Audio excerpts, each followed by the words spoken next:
যার নিজের মন খারাপ নিজেকে ঠিক করতে হয়, বিশ্বাস করুন পৃথিবীতে তার চেয়ে অসহায় আর কেউ নেই। যে বয়সটা সব থেকে বেশি হাসি খুশি থাকার কথা ছিল, সেই বয়সটাই সবচেয়ে বেশি খারাপ যাচ্ছে। আর সবকিছু সহ্য করে বাঁচতে হচ্ছে, প্রতিটা দিন ধৈর্যের পরীক্ষা দিতে হচ্ছে। আবেগের বশে করা ভুলগুলো মানুষকে বহুদিন পর্যন্ত ভোগায়। পাশের রুমে বসে থাকা তোমার আপন মানুষগুলোই তোমার কান্নার আওয়াজ শুনতে পায় না, তাহলে তুমি কেমনে আশা করো অচেনা ওই মানুষটা তোমার কান্নার আওয়াজ শুনতে পাবে? ধন্যবাদ তোমারে মনটা আমার ভাঙার জন্য। আজকে আমাকে পর করে আপন করেছো অন্য জনকে। আমিও দেখতে চাই সে কতদিন আপন করে রাখে তোমাকে। এই শহরে আসল আর নকলের তফাৎ বোঝা সত্যি খুব কঠিন। ছেলেটা হাসি খুশি ছিল, হঠাৎ চুপ থাকতে শিখে গেল। সবার সাথে চলতে পছন্দ করত, হঠাৎ একলা থাকা শুরু করে দিল। হঠাৎ করে সে না ফেরার দেশে চলে গেল। সে একটা জায়গায় লিখে গেল, এই পৃথিবীর মানুষগুলো আমাকে যেভাবে কষ্ট দিচ্ছিল, না পারছিলাম কষ্টগুলো সহ্য করতে, না পারছিলাম কষ্টগুলো কাউকে বোঝাতে, নিজের কষ্টগুলো নিজের ভিতরে রাখতে পারছিলাম না। জানি এই কাজটা মহাপাপ, তারপর এই কাজটাই বেছে নিলাম, কারণ সত্যি আর সহ্য করতে পারছিলাম না। অবহেলা খুবই ভয়ঙ্কর জিনিস।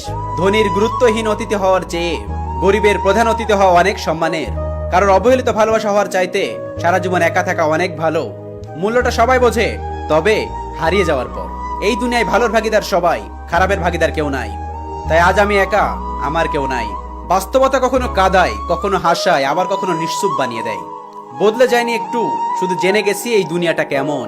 আল্লাহ, আপনার কাছে শুকরিয়া, শত কষ্টের পরেও মুখে হাসি দিয়ে চলার তৌফিক দিয়েছেন। আপনাকে কবরস্থ করে এসে বাকি যে কয়জন আপনার জন্য মোনাজাতে দোয়া করে, এই জীবনে ওই কয়জন আপনার শুভাকাঙ্ক্ষী ছিল।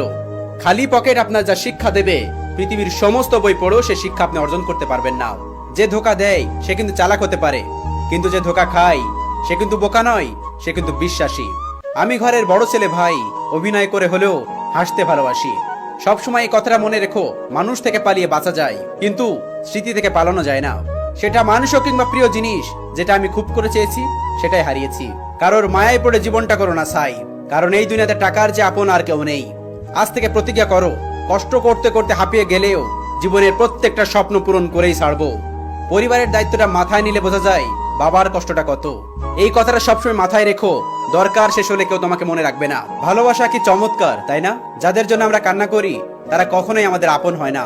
স্বামীর অবৈধ প্রেম দেখলে যেমন স্ত্রী জ্বলে ওঠে, ঠিক তেমনি স্বামীর অবৈধ আয় দেখলে যদি স্ত্রী জ্বলে উঠতো, তাহলে এই পৃথিবীতে এত চোর, বাটপার, সুদখোর, ঘুষখোর, দুর্নীতিবাজ থাকতো না।